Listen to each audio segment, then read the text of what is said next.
So at Multiple Labs, we believe that in order to successfully automate a biomanufacturing process, the robots need to be statistically equivalent to the corresponding original manual process. And we do that in two ways, in hardware and in software. On the hardware side, it is very important that the robots handle reagents and consumables that are identical in the original manual process. And I have an example here. This is a normal syringe scientists would use in any, biomanufacturing process. The only modification we did is adding an adapter at the end of the syringe. This is a normal vial, normal standard vial you would use in a normal process manually, but now there is an adapter on top of it.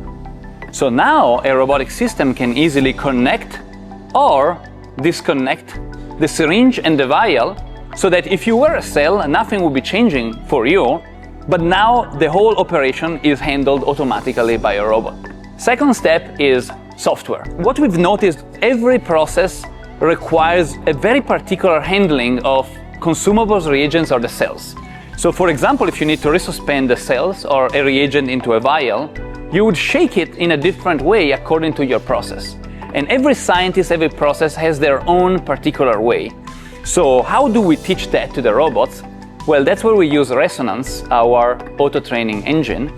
We just collect a lot of video demonstrations of the scientist resuspending the vial, and with those training data, the robots can then learn to replicate the trajectory. So we are adding adapter to automate the hardware, step one, and we are using Resonance to automate the trajectory, the software. That's step two.